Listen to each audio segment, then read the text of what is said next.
사운드 트랙.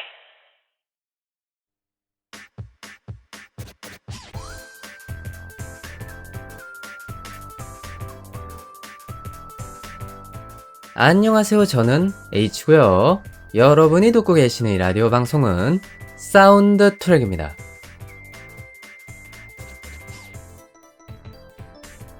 자, 제 22회입니다.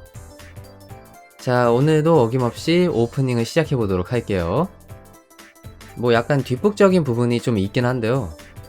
녹음일 기준으로 청취자분들이 조금 늘어났다는 것이 약간 체감이 됩니다. 제가 볼 수 있는 통계치나 이런 것들을 봤을 때 그런 것들이 나오는데, 그렇게 된 원인이 이제 팟빵 측에게 운이 좋게 약간 좀 혜택을 입을 수 있는 기회가 저에게 주어졌었어요. 그래서 얼떨결에 좀 수혜를 입었는데, 사실 그런 경우면은 이제 물이 들어올 때 노를 저어야 된다고 활발하게 활동을 좀 했었어야 됐거든요. 그런데 애초에 제 라디오가 생산 라인상 빠릿빠릿하게 여러분들에게 찾아뵐 수 있는 그런 라디오 구조도 아니고, 또 제 눈에 약간 문제가 있었어요. 왼쪽 눈 시야에 자꾸 500원짜리 동전 크기의 원이 보이더라고요. 그래서 이게 뭔가 하면서 이제 병원에서 진료까지 받았었는데 특별한 이상 소견이 발견되질 않는다고 그러더라고요. 근데 눈에는 계속 아른거리니까 이제 큰 병원까지 가서 본격적인 진찰을 받으려고 그랬는데, 근데 그 증상이 사라졌어요. 한 며칠 지나니까 서서히 그 증상 자체가 희미해지더니 이제는 거의 시력 자체가 완전히 회복이 됐다, 이렇게 얘기할 수 있을 정도가 됐거든요. 도대체 무슨 문제였는지 아직까지도 잘 모르겠는데, 일단 악화가 될 수도 있고 어떤 다른 증상이 발견될 수도 있으니까 좀 관망하고 있습니다. 어찌되었든 이러한 여러가지 내 외부적인 요인들 때문에 좀 정신이 없는 나날들을 보내고 있었다, 이렇게 말씀을 드릴 수가 있겠네요. 좀 사적인 얘기들로 오늘도 어김없이 오프닝을 좀 점철해 봤는데요. 사적인 내용은 사적인 내용인 것이고요. 저는 여러분들에게 어김없이 제가 할 수 있는 일을 오늘도 충실하게 행하겠습니다. 그렇다고요. 자, 그러면 이제 본격적으로 라디오 돌입을 해보도록 하겠습니다.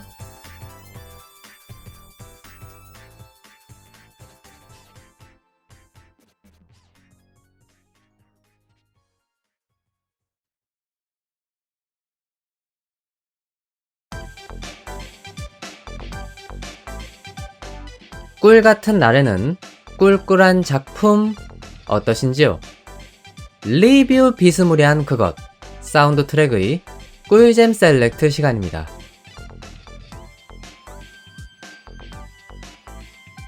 특정 주제에 대해서 제 나름의 감상을 전개해보는 그런 시간이죠. 자, 오늘은 과연 제가 어떤 작품을 여러분들 앞에 들고 나왔을지 한번 언제나처럼 살펴보는 시간 가져보도록 하겠습니다.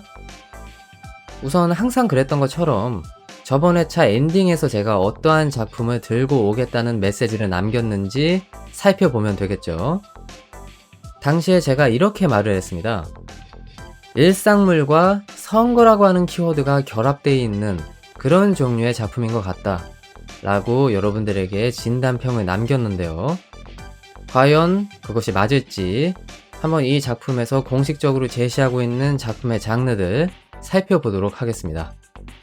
자, 작품을 구성하고 있는 장르의 첫 번째는 일상, 두 번째는 코미디, 마지막 세 번째는 능력자입니다. 여러분들이 지금 제가 열거해드린 장르를 좀 살펴보시면 정말 독보적으로 튀는 한 가지의 요소가 있죠. 제가 마지막에 말씀을 드렸던 초능력인데, 사실 저는 이 작품을 입문할 때 초능력이라고 하는 키워드가 존재하는 줄을 전혀 모르는 상태로 감상을 했었거든요. 근데 이 부분이 작품상에서도 굉장히 좀 독특한 요소이기도 하고, 외부에서 지켜봤을 때도 좀 여러 가지로 이야기할 만한 거리라고 생각을 하기 때문에 아마 제가 라디오를 진행하는 중간중간마다 상당히 많이 언급이 될 것 같다, 이렇게 미리 말씀을 드릴 수가 있겠네요.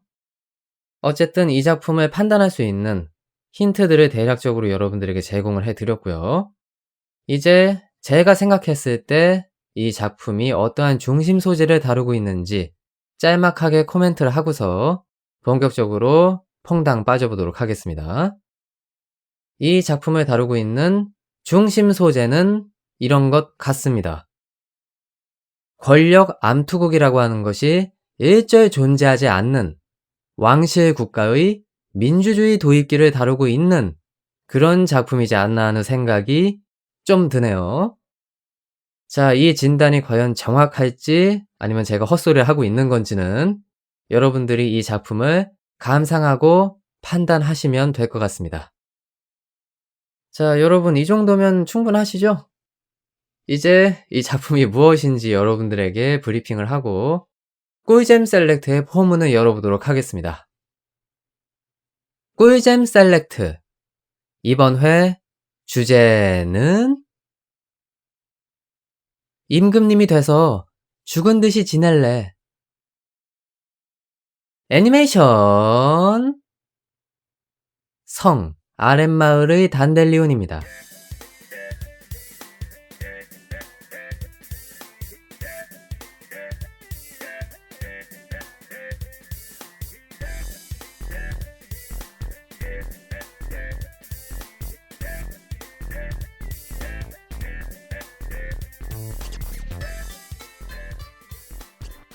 마을에서 지극히 평범하게 생활하는 사쿠라다 가문.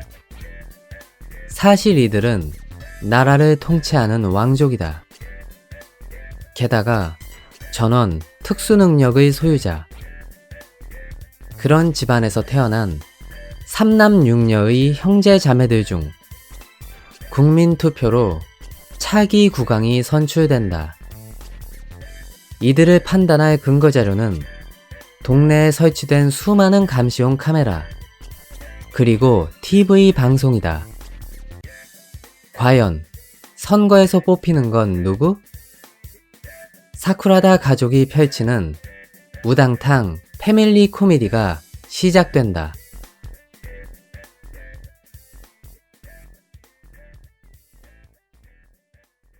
서민적인 이능 왕실 가족의 선거라고 하는 키워드를 다루고 있는 작품입니다. 자, 여기서 이제 저의 짤막한 감상평 남겨보는 시간을 가질까 하는데요.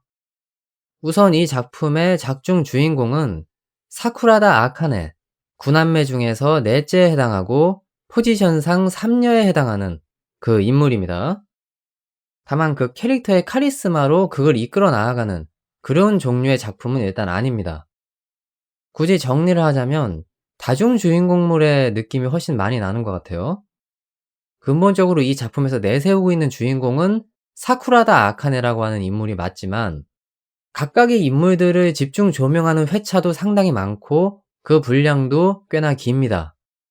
그래서 아마 제작진 내지는 작품의 작가도 본인이 다중 주인공물을 제작하겠다라고 하는 생각으로 일단 이 작품을 구성한 것 같아요. 다만 그래도 아카네라고 하는 인물의 주인공 포지션을 놓고 싶진 않았던 건지 다른 인물이 조명되는 회차에서도 아카네가 중간중간 등장을 해줌으로써 자신의 존재감을 과시하는 모습을 볼 수가 있습니다. 그 점을 일단 첫 번째로 여러분들에게 말씀을 드리고 싶었고요. 그 다음에 두 번째, 이 작품의 전개, 기승전결의 구성이라고 하는 것이 상당히 말랑말랑합니다. 이것은 다른 말로 표현하면 자극적인 맛이 상당히 덜한 그런 작품이란 뜻인데 제가 굳이 왜 이것을 얘기를 하는 거냐면요. 앞서 말씀드렸던 것처럼 이 작품은 독특한 소재를 가지고 있는 작품이잖아요. 그래서 아마 그 부분 때문에 이 작품에 흥미를 느끼시고 그러한 설정에 합당한 자극적인 맛이라고 하는 것을 생각하시고 이 작품을 감상하기 시작하신 분들이 분명히 존재할 거란 말이죠. 하지만 본질, 이 작품의 뚜껑을 열어보면 실제로는 굉장히 훈훈한 톤의 일상 가족물에 가깝거든요. 그렇기 때문에 좀 다른 맛을 기대하시고 이 작품을 감상하려고 하셨던 분들이라고 하면은 좀 심히 유감스러운 상황에 직면하실 수도 있다.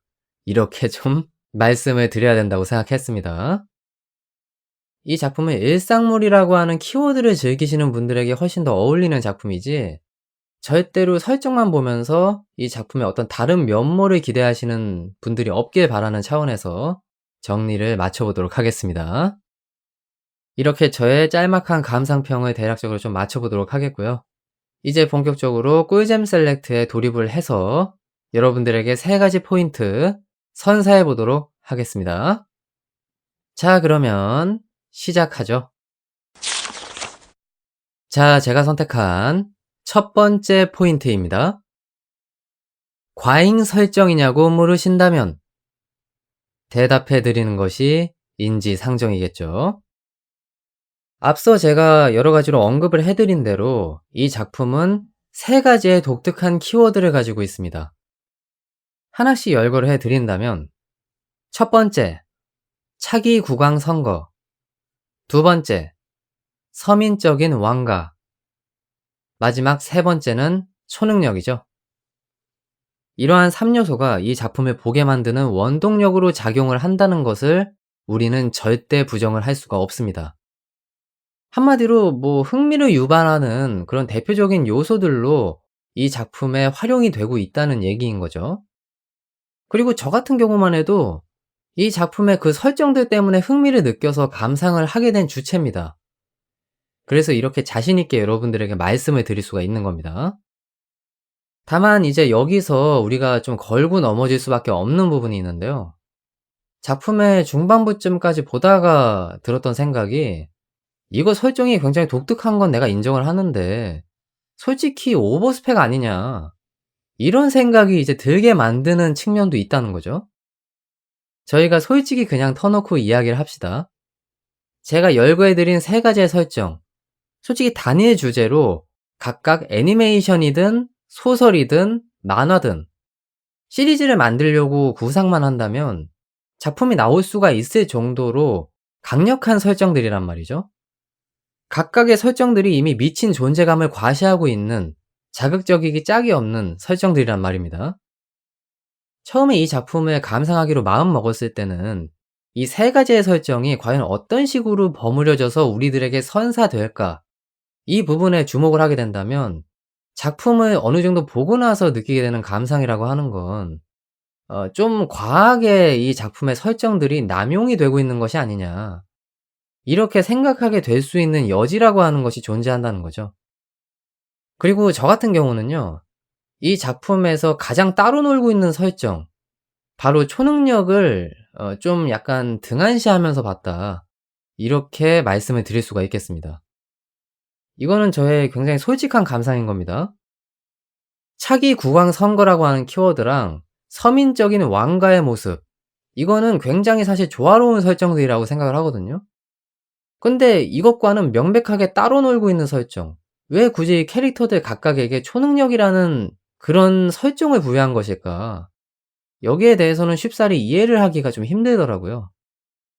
한마디로 좀 사족 같다는 느낌을 받았던 건데, 근데 이 감상이 한 중후반부에 가니까 좀 해소가 되기 시작하고 나름대로 좀 납득이 되게 되더라고요.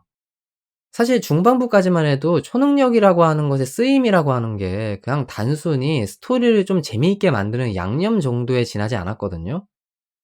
근데 이제 각각의 인물들의 중심 스토리라고 하는 것이 서술이 되고, 특정 인물의 성격과 이들이 왜 국왕이 되고자 하는지, 그리고 과거에 어떤 일이 있었는지 그 발단 전개, 절정이라고 하는 것들을 우리가 감상하게 되는 부분에서 충분히 납득이 될 수 있을 정도로 이 초능력이라고 하는 설정이 활용이 되고 있다고 생각을 했습니다. 그래서 전체적으로 정리를 하고 나면 과잉 설정까지는 아닌 것 같은데, 조금 그 활용이라고 하는 것이 드러나는 기간이 너무 좀 늦춰졌던 것이 아닌가, 이런 생각을 좀 소심하게 하게 됐다는 거죠. 예를 들면 중심 스토리에서 초능력이라고 하는 키워드가 어떻게 활용이 되느냐, 여기에 대해서 언급을 드리면은, 일단 작중 3녀에 해당하는 아카네의 경우에는 본인이 가지고 있는 특유의 공포증이 있거든요. 근데 이것이 왜 생기게 되었고, 본인이 그 생기게 된 원인을 어떻게 제거하기 위해서 국왕 자리에 오르려고 하는 것이냐를 꽤 나름대로 납득이 되게 설명을 하고 있습니다. 그리고 작중 차녀인 카나데와 장남인 슈의 그 미묘하기 짝이 없는 관계와 이들이 서로에게 느끼고 있는 어떤 빚이라고 하는 것들, 이 부분도 초능력이라고 하는 키워드가 역시나 중심이 되는 부분이거든요. 그래서 납득이 충분히 되고요. 또 작중 장녀에 해당하는 아오이 같은 경우는 이 능력 때문에 본인이 엄청난 고뇌에 휩싸이고 있는 이것을 우리들에게 아주 직접적으로 보여줍니다. 그리고 결론적으로 이 캐릭터가 큰 결정을 하게 되는 그런 동기를 제공하고 있는 것도 역시나 초능력이기 때문에 이 부분이 여러모로 나중에 두각을 나타내는 부분은 좀 아쉽긴 하지만 어쨌든 납득이 될 수 있을 정도로 쓰이고 있는 것 같다. 이렇게 생각을 하고 넘어갈 수 있다고 봅니다. 그래서 포인트를 뽑아오긴 했지만 보고 나니까 과잉 설정은 아닌 것 같다.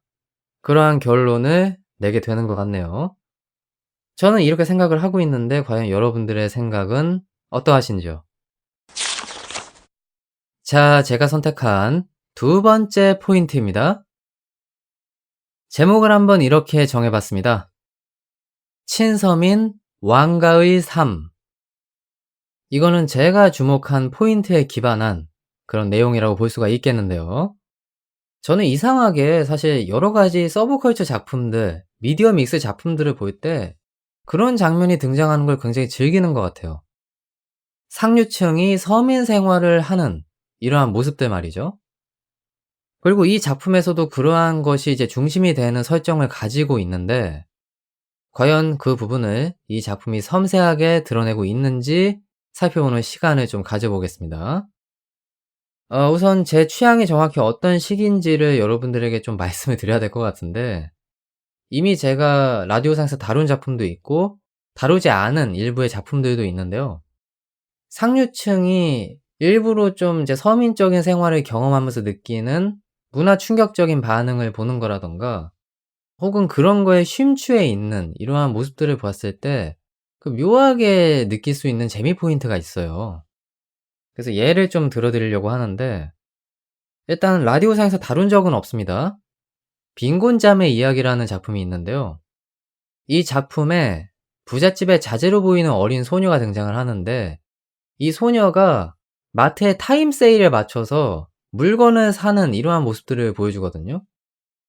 근데 이것이 이제 본인의 자발적인 행동이라고 하기보다는 자신의 언니에게 인정을 받기 위해서 이러한 행동을 하는 것처럼 포장이 되고 있는데 일단 이러한 내용을 그리는 작품이 하나가 있었고 그리고 또 제가 다뤘던 작품 중에 우마루짱이 있었죠. 건어물 여동생 우마루짱.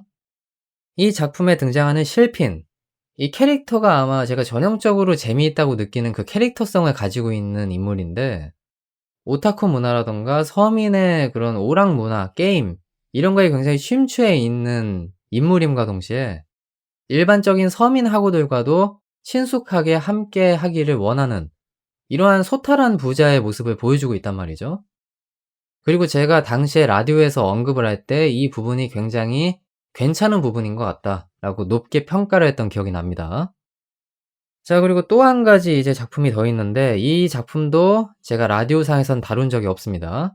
삼자 삼엽이라는 작품이 있는데 여기에 등장하는 캐릭터는 조금 약간 성격이 달라요. 과거의 부자였던 캐릭터였는데 현재는 굉장히 빈곤한 생활을 하고 있는 그러한 인물로 나오거든요. 이 인물이 부자의 속성을 가지고 있으면서도 서민적이기 짝이 없고 혹은 불우한 이러한 생활을 하고 있는 모습이 굉장히 이제 밝은 톤으로 그려지고 있는 작품이기 때문에 이 부분에서도 약간 제가 좋아하는 그 재미 포인트를 충족시켜 줬다라고 말씀을 드릴 수가 있을 것 같습니다. 근데 이렇게만 얘기하면은 '제가 지금 무슨 소리 하고 있는 건가.' 이렇게 생각하시는 분들도 계실 거예요. 그래서 조금 더 이제 제가 느끼는 감각이 뭔지를 말씀을 드리고 싶은데 뭐 적절한 표현일지는 잘 모르겠지만 일단 최대한으로 말씀을 드려 보긴 하겠습니다. 우리가 잘 알고 있는 문장 중에서 노블레스 오블리주라는 말이 있죠. 이 말은 이제 귀족의 의무를 뜻하는 그러한 문장인데 현대에 와서는 이 의미가 상류층이라든가 혹은 부를 축적한 사람들이 사회에 자신의 재산을 환원하는 활동 이런 걸 하는 것을 이제 이 단어로서 묘사를 하고 있죠. 근데 저는 사실 이 노블레스 오블리주라고 하는 문장 자체가 가지는 의미 중에서 부자가 가져야 되는 겸손이라고 하는 것도 포함이 된다고 생각을 합니다. 이건 저한테 있어서 굉장히 미덕의 한 요소로 받아들여지고 있는 부분이거든요. 뭐 쇼일지도 모르죠.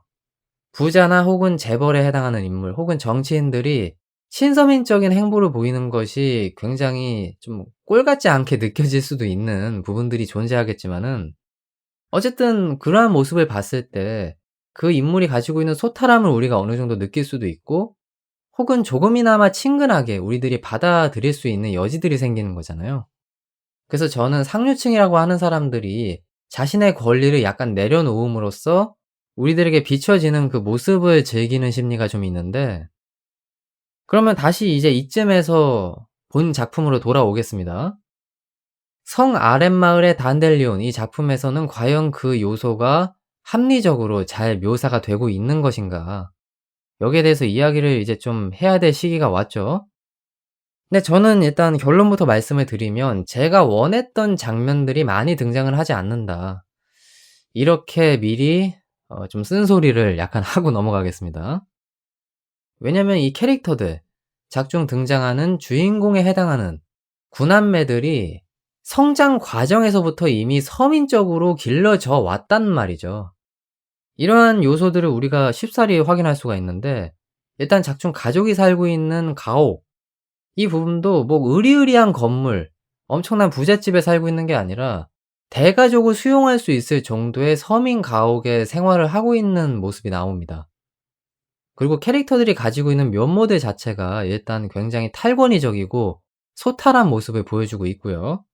이들이 나누고 있는 대화를 들어봐도 뭐 상류층이 나눌 만한 그런 뭐 기품 있는 대화를 나누고 있지 않고 전형적인 서민의 대화를 나누고 있습니다. 그리고 이들은 명백하게 왕가에 해당하는 인물들인데, 본인들이 집안일을 분담해서 뭐 청소든 빨래든 장보기든 이런 것들을 행하는 것들을 또 볼 수가 있단 말이죠. 한마디로 정리하면 이 캐릭터들은 태생적으로가 서민적인 정서를 가지고 있는 캐릭터들인데, 여기에 대해서 제가 앞서 얘기했던 것처럼 노블레스 오블리주적인 그런 감각이라고 하는 거를 우리들이 좀 발견해낼 수가 있을 것인가, 라고 하는 약간의 좀 불만 섞인 의견을 제가 제시를 하는 거죠. 물론 작품상에서는 계속 주입식으로 우리에게 강요하고 있는 맥락이 있습니다. 이 캐릭터들이 왕가의 굉장히 귀중한 자손들이라는 것, 함부로 범접할 수 없는 귀족의 자제들이라는 것을 우리들에게 설파하고 있는 맥락이 분명히 있거든요. 하지만 작품을 쭉 봤을 때 이들의 뭐 부라던가 명예 혹은 권력이라는 것이 딱히 드러나고 있는 부분이 없어요. 굳이 예를 든다면 왕가의 인물들이라고 하는 느낌보다는 대중에게 많이 알려진 셀럽? 내지는 연예인의 감성에 더 가깝다. 저는 이렇게 정리를 합니다. 그렇기 때문에 상류층에게서 느낄 수 있는 그 특유의 감동이라고 하는 맥락이 많이 우리들에게 느껴지지 않는 것이 좀 아쉽다. 이렇게 말씀을 드릴 수가 있다는 거죠. 오히려 작품상에 드러났던 부분 중에서 제가 그 감각을 느꼈던 회차가 바로 8회차였는데요. 여기서 작중 남매들의 아버지, 즉 국왕이죠. 이 인물의 과거를 서술하는 전개가 등장을 하는데, 거기서 서술됐던 국왕의 모습은 본인이 국왕인데도 서민학교, 즉 고등학교에 입학을 해서 메이드를 대동한 상태로 그렇게 한정된 생활을 하고 있는 모습이 등장을 했거든요. 근데 우연치 않게 학교에서 자신의 배우자가 될, 즉 왕비가 될 여성을 만나게 되었고, 그 왕비가 생활하고 있는 굉장히 서민적인 생활상, 그리고 그녀가 이루고 있는 대가족을 보면서 새로운 감각을 느끼고, 서민적인 그러한 모습에서 느끼는 특유의 감동 같은 것들이 굉장히 잘 버무려져서 우리들에게 다가왔단 말입니다. 아마 이 회차를 보고 나시면은 제가 왜 이 구남매에게서 그러한 느낌을 많이 받지 못한다고 말씀을 드리는지 충분히 공감을 하실 수 있을 거라고 봅니다.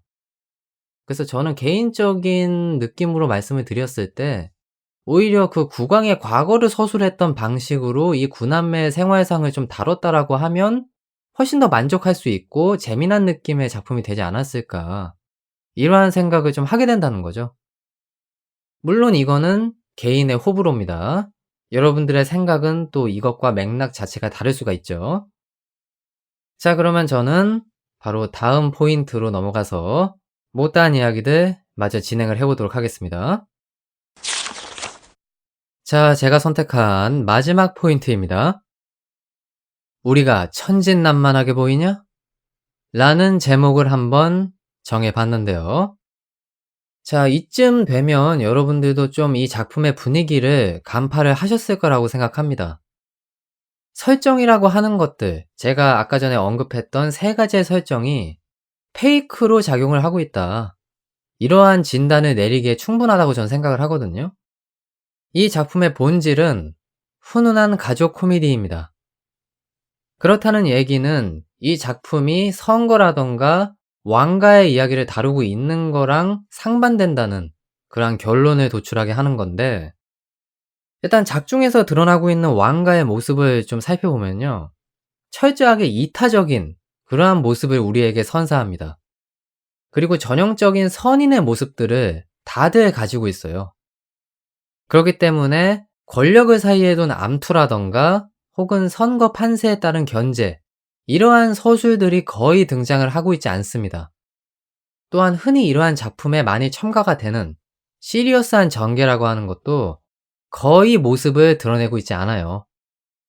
혹여나 작품상에서 그러한 전개가 등장을 할라치면 빠르게 끌고 빠르게 식혀버리는 이러한 이제 구성 자체가 거의 한 회차에서 다 마무리가 됩니다. 그러니까 우리에게 이 작품이 그냥 초지일관, 말랑말랑한 작품이라고 하는 것을 변함없이 느끼게 만든다는 거죠. 또한 이 작품은 일상적인 부분들에 훨씬 더 비중을 많이 둔 그러한 작품 전개를 보여주고 있기 때문에, 앞서 얘기했던 그런 시리어스한 전개가 나올 만한 여지들이 거의 배제가 되어 있다고 볼 수가 있는 거죠. 예를 들면 친구 간의 관계가 등장을 한다 쳐도 순수한 친구들 간의 우정이 그려질 뿐이지, 어떤 권력에 의해서 친구로 삼았고 친구가 되고 하는 그런 종류의 이야기가 절대 등장을 하지 않고요. 또 이제 서민과의 사랑을 다루는 모양새도 나오는데, 여기서도 서민 여성 캐릭터가 왕가의 남성 캐릭터를 사랑하게 된 이유, 이 부분도 정말 자질구레하게 짝이 없는 그 특정한 이유로 애정을 가지게 된 것이고, 또 왕가의 인물도 소탈하게 그러한 모습에 끌려서 같이 사귀게 되는 이러한 모습들을 우리들에게 보여준다는 거죠. 그리고 이 작품을 전체적으로 아우르고 있는 가족 간의 애정, 이 부분도 아주 덤덤하고 은유적으로 혹은 직접적으로 굉장히 잘 표현이 되고 있다, 이렇게 말씀을 드릴 수가 있겠습니다. 다만 이제 여기서 한 가지를 좀 말씀을 드리고 싶은데, 설정상에서 명백하게 좀 위험 요소로 작용할 수 있을 법한 것이 등장을 하죠. 바로 초능력이라고 하는 요소인 건데, 보통 초능력자를 다루고 있는 작품에서는 시리어스한 전개가 많이 등장을 하잖아요. 근데 이 작품에서도 혹시나 그런 면모들을 좀 우리들이 볼 수 있지 않을까라는 기대 심리가 있을 수가 있는데요. 결론적으로는 아닌 것 같습니다. 왜냐하면 작품에 등장하는 왕가의 인물들, 막내부터 시작해서 권력에 근접한 고등학생 캐릭터들까지 전부 능력에 대해서 경각심을 보이는 모습들을 많이 보여주거든요. 즉, 능력의 오용과 남용이라고 하는 것이 거의 등장을 하고 있지 않다는 겁니다. 예를 들어 드릴게요. 일단 작중에서 절대 명령이라고 하는 능력을 소유하고 있는 인물이 등장을 하는데, 이 인물이 굉장히 고뇌에 빠진 모습을 많이 보여줍니다. 자신이 가진 능력은 상대방을 완전 무결하게 명령에 따를 수 있도록 그렇게 하는 능력인데, 이렇게 명령을 따르게 만드는 것이 옳은 선택인 걸까? 그리고 잘못된 선택을 했을 때 그것 때문에 국민들이 겪을 수 있는 후폭풍, 여기에 대해서 나는 준비가 되어 있느냐, 이 부분에 대한 아주 진심 어린 고뇌의 생각을 계속 품고 있는 걸 우리들에게 인지시켜 주고요. 그리고 또 한 가지 스토리 중에 하나가, 실제 어렸을 때 자신의 능력을 오용과 남용했던 캐릭터가 있는데, 이 캐릭터가 자신의 그러한 면모들 때문에 가족에게 큰 해를 입힌 기억, 이것을 가지고 있는 상태에서 상당한 부채의식을 느끼고 있는 이러한 묘사도 어김없이 등장을 해주고 있습니다. 그리고 자신의 능력을 너무 과신한 나머지 자신 있게 행동을 했다가 그러한 결과가 어떠한 공포증으로 승화가 된 캐릭터에 대한 서술이라던가, 또 분신을 다루고 있는 인물이 등장을 합니다. 근데 이 인물이 분신들의 쓰임과 자신의 쓰임 사이에서 굉장히 괴리감을 느끼고 고민을 금치 못하는 이러한 좀 철학적인 접근 같은 것들도 등장을 해요. 그래서 이러한 여러 가지 요소들을 종합적으로 우리들이 지켜봐 왔을 때, 아, 작중에 등장하는 능력자들이 전부 하나같이 자신의 능력에 대해서 경각심을 가지고 있고, 그러한 경험들을 굉장히 소중하게 여기고 있구나. 이러한 생각들을 우리들이 쉽사리 할 수가 있다는 거죠. 그리고 그 말인즉슨 이 작품은 기본적으로 설계 자체가 시리어스한 전개를 허용하지 않는 그러한 구조란 말입니다. 그리고 이것은 명백하게 장점이자 단점으로 작용할 수밖에 없다. 이렇게 막판에 좀 정리를 해 드리는 건데요. 뭐 장점이라고 하면 당연스럽게도 흐뭇한 거잖아요. 작품의 기승전결 구도 자체가 굉장히 말랑말랑하다고 어김없이 강조를 해 드렸으니까 작품의 분위기를 여러분들이 충분히 느끼실 수가 있을 거잖아요. 다만 이것이 단점으로 승화가 된다면 작품의 특이점이나 굴곡이 존재하지 않는다, 이런 얘기로 비춰질 수가 있고요. 이것을 아주 원색적으로 표현하면 지루할 수가 있다 라는 결론이 나오는 겁니다. 사실 좀 진중한 전개라고 하는 것은 애니메이션이든 영화든 드라마든 어디에나 쓰이는 전통의 작법이잖아요. 주인공에게 특정한 시련이나 어려운 상황을 쥐어주고 그것을 어떤 식으로 해소하느냐, 이거를 감상하는 것이 시청자들의 재미 포인트로 다가오는 건데, 이 작품에서는 이제 그러한 요소들이 거의 등장을 하지 않을 뿐더러 혹은 등장하더라도 급격하게 해소를 시켜버리는 그러한 전개 방식을 계속해서 유지하고 있기 때문에 자칫 잘못하면 좀 지루하다는 감상을 느끼실 수가 있을 겁니다. 그래서 그 부분에 대해서는 좀 마음의 준비를 한 상태에서 감상을 하는 것이 옳지 않을까라는 생각을 여러분들에게 말씀을 드리고요. 저는 여기서 꿀잼 셀렉트를 마무리 지어보도록 하겠습니다. 자, 어떻게 좀 재미나게 들으셨는지 모르겠습니다. 이번 꿀잼 셀렉트는 정말 말 그대로 제 감상이다 라는 생각이 100% 드는 그런 구성이었다는 생각이 듭니다. 다만 좀 예를 확실하게 들어드리면서 말씀을 드렸으면 더 좋았을 텐데, 적절한 작품상에서의 예, 이런 것들을 많이 좀 전달해 드리진 못한 것 같아요. 부디 그 부분을 좀 이해해 주시면 감사할 것 같고요. 저는 이제 슬슬 다음 코너를 준비하러 어김없이 떠나봐야 될 것 같네요. 재미나게 한번 준비를 해보도록 하겠습니다. 저는 그럼 머지않아 곧 다음 코너로 다시 찾아뵙도록 하겠습니다. 사운드 트랙.